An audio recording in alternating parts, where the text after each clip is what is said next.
Quinta-feira, 20 de agosto de 2026, hora do Café com Cossenza, que entrega tênis fresquinho toda manhã, sempre com informação e opinião embasada e filtrada na temperatura certa. Hoje eu vou falar principalmente sobre o doping de Nick Kyrgios, que testou positivo para cocaína em um torneio em Maiorca, a repercussão disso e o que significa possivelmente para a carreira dele. Mas claro, também vou falar sobre os resultados do dia em Cincinnati, com as derrotas de Zverev, de Menchik, as favoritas ganhando na WTA, vai ter outro Iga e Rybakina, hoje inclusive, e tem brasileiro nas quartas de final de duplas, isso já era previsível, mas agora a gente já sabe que são Orlandinho e Rafael Matos. E depois vou responder as perguntas dos apoiadores do Saque e Voleio.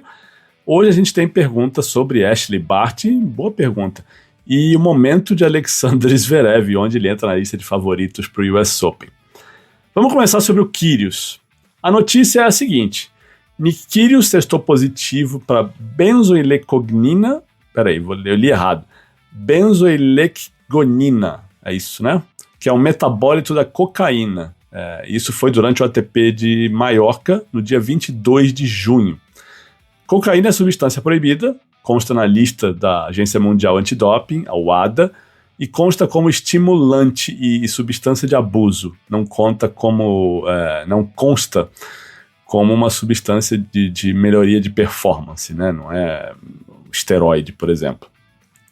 Ele já está cumprindo suspensão provisória desde o dia 4 de agosto, a notícia veio à tona ontem, e essa suspensão provisória vai até que haja uma sentença, né? Esse tempo, evidentemente, é descontado, esse tempo que ele dá a suspensão provisória é descontado da sentença final lá na frente. Ele fez um post no Instagram, assumiu, disse que cometeu um erro, disse que sabe que é um exemplo ruim e não queria dar desculpas, mas explicou que todas as lesões que ele teve nos últimos anos tiveram peso físico e mental para ele, e que considerar o fim da carreira vem sendo mais difícil do que ele imaginava. Que não foi ele que escolheu o tênis, mas o tênis que o escolheu. Parece até uma frase do Rick Baker, né? Aliás, se você nunca viu o filme do Rick Baker, vejam, porque é um filme lindo, filme neozelandês, se eu não me engano. Em inglês se chama Hunt for the Wilder People. Ele estava na Netflix até um tempo atrás, não sei em que plataforma está ou se ainda está. Mas é muito legal. Com Sam Neill, inclusive, né? Que morreu agora há pouco, que estava no Jurassic Park também. Mas enfim, o Kyrgios disse que ele se encontrava sem ajuda, solitário, e que isso, né, esse episódio do doping acordou ele. Vai passar os próximos 28 dias longe de redes sociais, longe da vida pública, e que vai trabalhar para voltar melhor. Eu achei muito específico esse timing de 28 dias. Já vou falar sobre isso, sobre o que eu acho que é, mais pra frente vocês vão entender. Olha, eu não sou grande fã da pessoa Nick Kyrgios, acho um tenista talentosíssimo, com recursos, com um saque maravilhoso, uma devolução de saque péssima pro nível dele, mas um cara que era interessante de ver, um cara que era corajoso, que não tinha medo, que não entrava em quadra, né, já aceitando derrotas para Federer, Nadal e Djokovic. Mas a pessoa eu nunca vi nada de especial.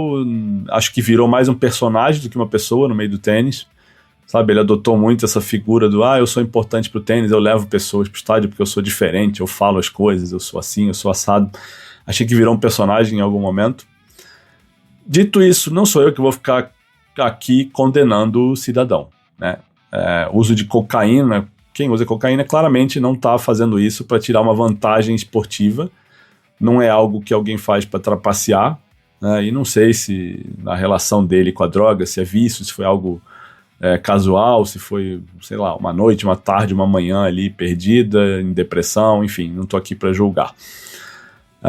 Óbvio que ele fez algo que não é permitido pelas regras e vai pagar o preço por isso de uma maneira ou de outra, né?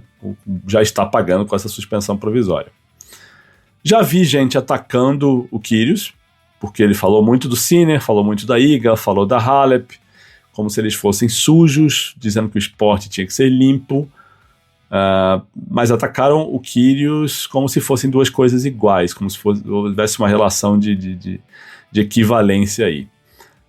Primeiro que eu discordo muito de como o Kyrgios tratou os casos da Iga e do Sinner e da Halep, da postura dele, e de como ele falou e que parecia assim, mostrar um desconhecimento enorme dos casos.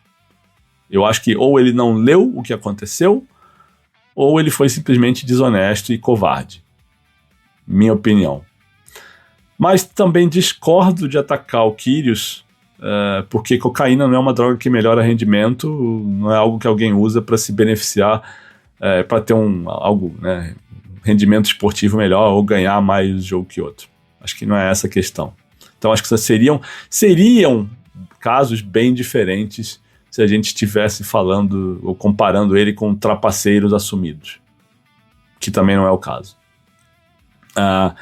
Né? Então, repito, para ficar bem claro, mesmo se eu considerasse a Iga e o Sinner trapaceiros, que não considero, não acho que seria uma comparação correta, justa. Já falei bastante sobre os casos da Iga, principalmente sobre o do Sinner, falei bastante, os apoiadores já cansaram de me ouvir. Se alguém tiver dúvida, quiser saber mais, manda uma pergunta que eu posso responder num podcast futuro. Mas não estou falando isso, essa minha opinião de que eles não são trapaceiros não está saindo da minha cabeça do nada. Eu li os casos, li sentenças do começo ao fim. No caso da Halep, então, li o primeiro julgamento, li a apelação, li, né, a decisão final, que reduziu a pena, li a história da Iga, li a história do Sinner. Então, assim, eu sei detalhes para não estar tirando uma ideia do nada e botando na minha cabeça, tá? Dito isto, a Halep se manifestou. Foi pro Instagram dela, e ela também testou positivo, foi suspensa uns anos atrás. Ela escreveu assim, abre aspas: "Nunca chute uma pessoa quando ela está por baixo. A vida tem uma maneira estranha de mudar posições, e uma maneira ainda mais estranha de revelar a diferença entre um acidente e uma escolha." Fecha aspas. Porque o Kyrgios também tinha tirado pro lado da Sinner na época da suspensão dela. Então, ela claramente sentiu na pele, tinha essa mágoa e postou isso. E não foi só ela, acho que muita gente fez, e agora não estou falando de tenistas, mas acho que muitos fãs de tênis se manifestaram, né, no sentido de mexer de apontar a ironia da coisa. De um cara que falou tanto dos outros, de repente sem saber tanto sobre os casos de doping, e agora se vê ele envolvido num caso de doping também. O que isso significa em termos de carreira para Nick Kyrgios, que já tem 31 anos? Ele corre o risco de pegar uma suspensão longa? Muito improvável. Ele testou positivo durante um torneio, mas como ele ficou muito tempo sem competir, se ele conseguir comprovar que usou cocaína fora de competição, que essa ingestão foi fora do período de competição, talvez ele pegue aí uns 3 meses de gancho, até menos se ele aceitar, né, até menos se ele aceitar passar por um programa de tratamento.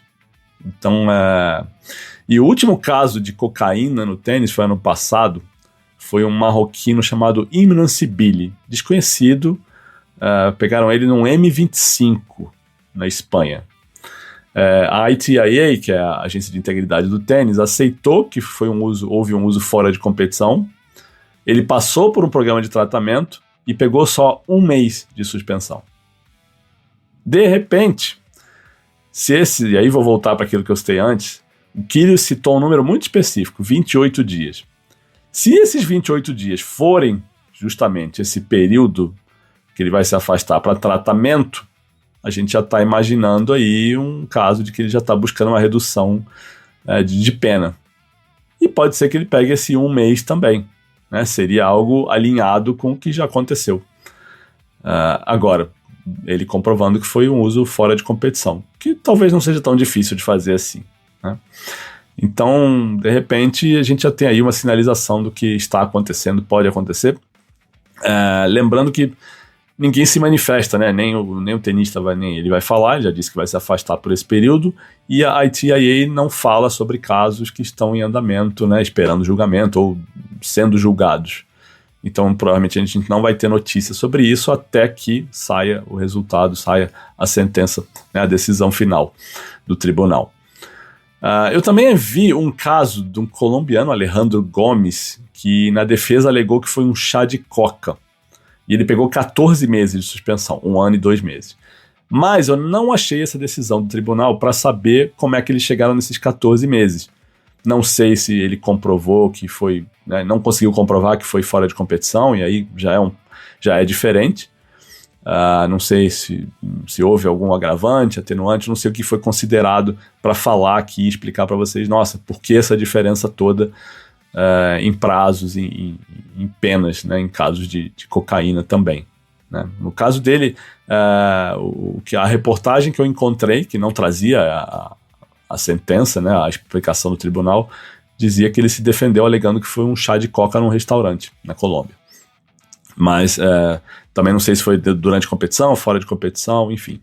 Não dá para fazer uma comparação justa. E como eu sempre falo, casos de doping raramente são iguais.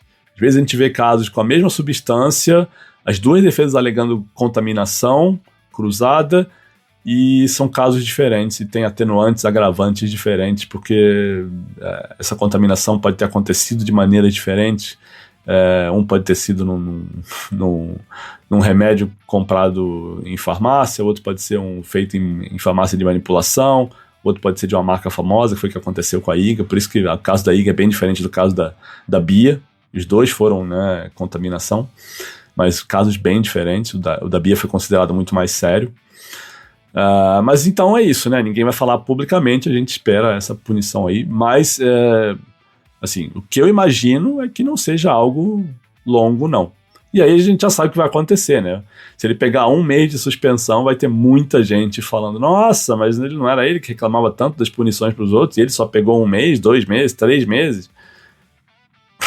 Quando acontecer, eu vou resgatar esse vídeo aqui e vou botar para vocês verem se eu não estava certo. Se eu estiver errado, eu falo também, vocês sabem que eu falo, né? Vamos repassar o que aconteceu e está acontecendo em Cincinnati nesta quarta-feira. Chave masculina. Flávio Cobolli derrotou o queridinho de vocês, Rafael Roda, 6-3 no terceiro set, ganhou um tie-break no segundo. Uma boa atuação do Cobolli. Não achei que tenha sido um jogo ruim do Roda, não, nessa reta final. Mas toda vez que ele teve uma chance ali, o Cobolli achou um saque bom e complicou a vida do Roda, né? Sempre se salvou. Inclusive, se não me engano, teve breakpoint, não sei se foi no último game de saque ou no penúltimo game de saque do Cobolli, mas o Roda ameaçou até o fim, mas não conseguiu quebrar de volta. E esse terceiro set ele jogou um game ruim, na real. Né? Um game de saque ruim. Deu uns pontos de graça e pagou caro porque o Cobolli se salvou bem ali. E para registrar, houve um episódio de cadarço quebrado. Foi no tie-break do segundo set, estava 1-0 pro Roda, o Cobolli ia sacar em seguida, e eu termino esse ponto do 1-0, o Roda sai correndo para trocar o tênis, bota outro, e eu cronometrei. Do momento que ele sai correndo do fundo de quadra até o momento que ele volta, já com o tênis colocado, foram 51 segundos. Ou seja, tá melhorando, tá mais rápido, né? Arrumou um esquema ali que funciona. E o Cobolli ganhou o ponto seguinte, é bom registrar. Né? O Cobolli ganhou o tie-break. O que mais aconteceu? Thiago Tirante, na semana da vida dele, derrubou mais um nome importante, tirou o Jakub Menchik, 5-7, 6-4 e 6-4.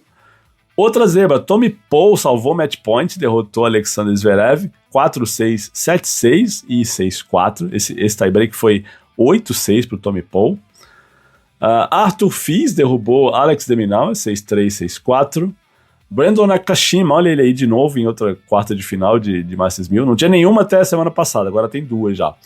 Tirou o Nuno Borges, 6-3 no terceiro set. Taylor Fritz acabou com a fase sortuda do Christopher O'Connell, 6-4, 6-3, super esperado esse resultado. Tiafoe derrubou o Geriassime, 6-3, 6-4. E Lorenzo Musetti derrotou Jaime Faria, 7-5 e 6-2. Vamos ver aqui como é que ficaram essas quartas de final. Deixa eu abrir a chave. Temos Tommy Paul contra Flávio Cobolli. Acho que ninguém esperava isso, né? Thiago Tirante e Arthur Fils, numa chave que tinha Djokovic e de Minaur. Taylor Fritz e Brandon Nakashima, olha o Nakashima aí de novo, numa chave que tinha Rublev, Fonseca, Medvedev, Casper Ruud, temos aí Brandon Nakashima e Taylor Fritz. E depois tem Lorenzo Musetti contra Francis Tiafoe. Os favoritos aí eram Ben Shelton e o Ogier ali acima, né? Eu acho que tem jogos interessantes aí, né? Mas obviamente é um Masters 1000 muito diferente do que o que a gente esperaria se tivesse Sinner, Alcaraz. E o Zverev perdeu mais uma. Daqui a pouco eu falo um pouquinho mais sobre o Zverev. Deixa eu falar agora da chave feminina, que não teve nenhum resultado assim, acho que mega surpreendente. A Iga passou pela Jeanne Paris, 6-3, 6-3. A Pegula passou pela Kirstea, 7-5 no terceiro. A Kostyuk ganhou de virada da Andreeva, 4-6, 6-2, 6-0. A Anisimova tirou a Noskova, 6-1, 6-4. Rybakina fez 6-4, 6-4 na Schneider. Goff passou pela Boskova. A Kiss passou pela Wang, 7-6, 6-4. E tá no tie-break do primeiro set, agora Sabalenka contra Bejlek. Sabalenka teve quebra na frente, agora Bejlek tá sacando em... Não, Sabalenka vai sacar em 4-1. Então, a chave feminina, por enquanto, tá assim. Sabalenka ou Bejlek vai pegar a Madison Keys. Coco Gauff contra Marta Kostyuk, bom jogo. Anisimova contra Pegula, outro bom jogo, né? E Iga contra Rybakina, esse é o jogão da rodada. E vai ser... Deixa eu ver o horário aqui. É o primeiro jogo da noite, né? A programação hoje começa com duplas, tem Eliovari Paten contra Nise e Roger Vasselin, não antes das 2 da tarde em Brasília. Aí começa Anisimova e Pegula, Tommy Paul e Cobolli, não antes das 4. Depois, não antes das 8, tem Iga e Rybakina, e não antes das 9h30, Tirante e Fils. Vamos lá, o que mais? Vale registrar aqui que outra notícia interessante do dia é que o ATP 250 de Winston-Salem anunciou 2 wildcards, um para o Stefanos Tsitsipas e outro para o Cruz Hewitt, o filho do Leighton. Não anunciaram todos os wildcards ainda, ou seja, quem tem esperança de ver Carlos Alcaraz por lá ainda pode seguir esperançoso. Né? Tem uns boatos aí que hoje em dia ele tem mais chance de jogar o US Open do que o Sinner. Não sei o quanto eu acredito nisso. Aliás, acho que eu não acredito. Mas é o assunto que está rolando em bastidores. Vamos falar de brasileiro agora. Orlando Luiz e Rafael Matos nas quartas derrotaram Marcelo Melo e Alexander Zverev por 7-6, 6-3. Acho que dia do Zverev, né? E foi a 7ª vitória seguida dos campeões do Masters 1000 de Montreal. E vão pegar agora os vencedores do jogo entre Simone Bolelli e Andrea Vavassori, que são os cabeças 4, contra Adam Pavlasek ou Patrick Hickel, 2 tchecos, né? 2 italianos contra 2 tchecos. Aliás, o brilhante Patrick Hickel tem a foto mais feia de todo o site da ATP. Parece coisa de site amador do começo dos anos 2000 ali, assim, sabe? Tosco, sabe? Tosco. Não sei nem como é que a ATP aceita um negócio desse, né? Mas, enfim, esse jogo é hoje, quinta-feira, vai ser o segundo jogo do estádio 3. E aproveitando que eu tô falando de brasileiros, outro dia me perguntaram sobre SP Open, se vai ter Ground Pass, que é aquele ingresso que dá acesso ao evento, mas não para a quadra central.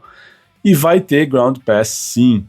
Ainda não está à venda, mas vai ter, o torneio já me confirmou. Eu imagino, só suspeito mesmo, porque isso não é oficial, que não anunciaram ainda, porque os ingressos normais ainda não esgotaram. Então, se fosse do torneio, eu faria isso também.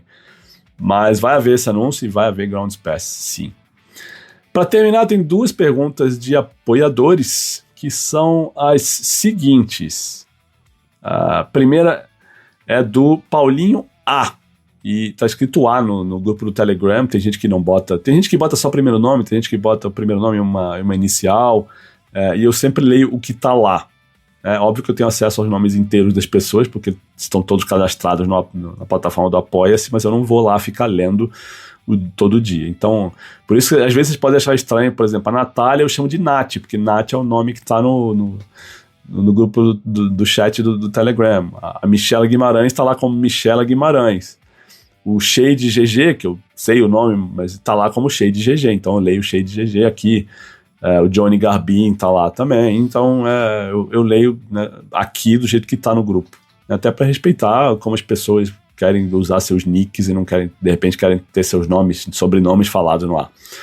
Mas a pergunta do Paulinho A é a seguinte: você sente que Ashley Barty é esquecida em algumas listas de jogadoras dominantes pelo fato dela ter parado cedo?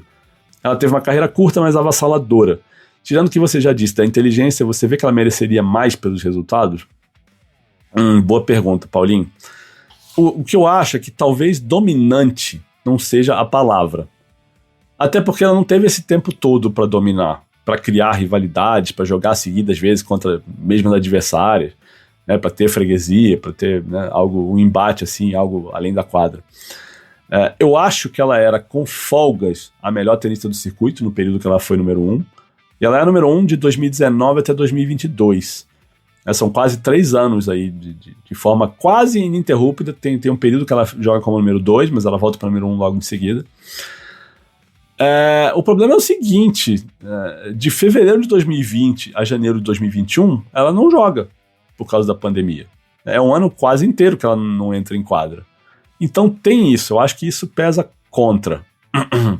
E não falo pesa contra no sentido pejorativo. É que simplesmente ela não teve um domínio assim foram 3 anos que ela ganhou de todo mundo, sabe? Por isso que eu digo que não foi dominante, né? Não teve aquele período que a Iga teve em 2022, se eu não me engano, da Iga sair ganhando 3, 4, 5 torneios seguidos. Não lembro agora as sequências da Iga, mas ela teve umas sequências enormes ali. A Bart não teve essas sequências, nem nesse período que ela foi número 1. Ela ganhou coisas grandes, ganhou finals, ganhou 3 slams, mas eu acho que não se usa ou não se rotula a Bart como dominante por causa disso. Mas falei isso outro dia, né? Adoro ela, acho ela super inteligente. Seria número 1 na minha lista de se perguntar assim, qual tenista você gostaria de sentar, tomar uma cerveja e bater papo sobre a vida. Ashley Barty está no topo da minha lista. Ela, Andrea Petkovic, que eu também falei outro dia, Roger Federer, tem um Andy Murray, evidentemente. Tem uma meia dúzia aí que eu teria muita vontade de sentar e tomar uma cerveja. Com o Federer eu tomaria um champanhe, né? Porque é o Federer. Mas é outro padrão ali. O homem é praticamente um duty free ambulante. Mas é isso que eu acho da Bart, tá bom? E a última pergunta é da Helena. Sentiu uma maldade aqui, Helena. Aliás, Helena é minha parceira de Doubles Fest, no torneio no sábado. Eu tô ansioso, tô nervoso já, cara. Eu gostaria muito de treinar. Não vou treinar hoje, porque eu não posso, mas de repente amanhã tentar bater uma bola, porque eu tô tenso com esse torneio. E é torneio daqueles de um dia, né? São 2 jogos, talvez 3 e pum, acabou. Mas a gente bateu uma bola quarta-feira, foi legal demais. Terça-feira, né? Foi legal demais.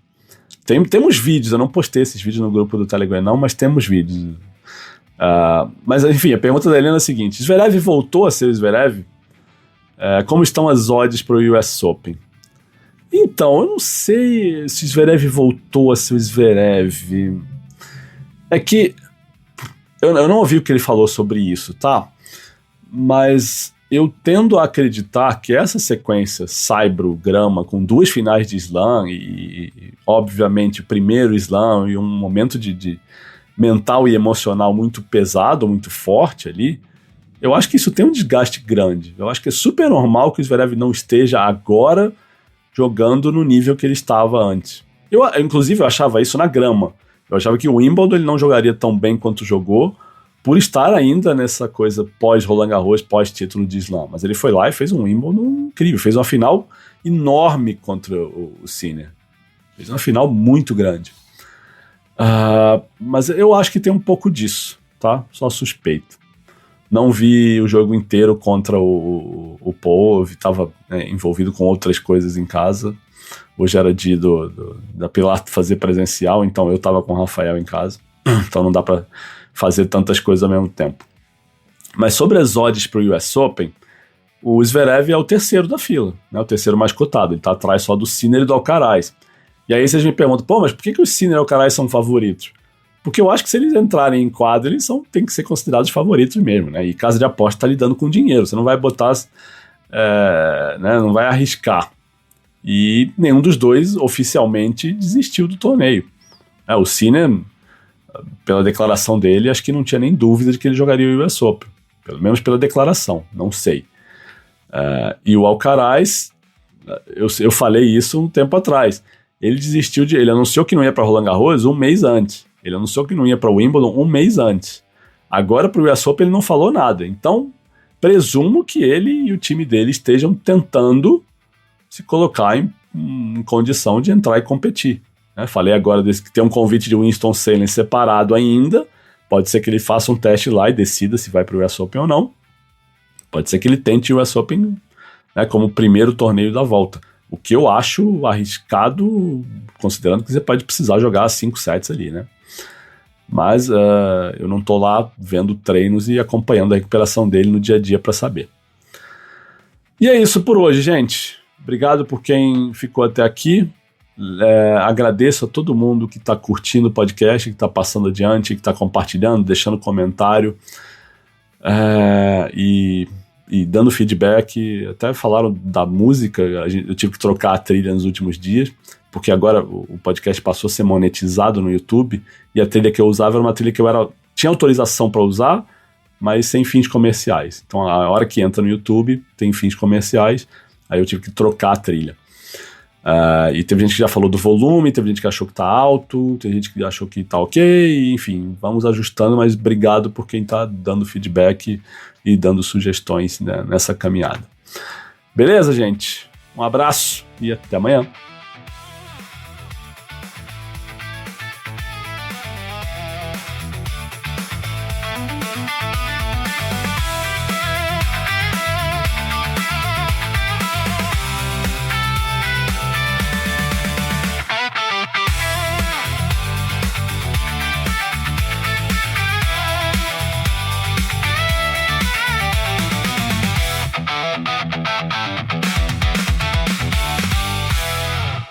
Inscreva-se no canal e dê o like.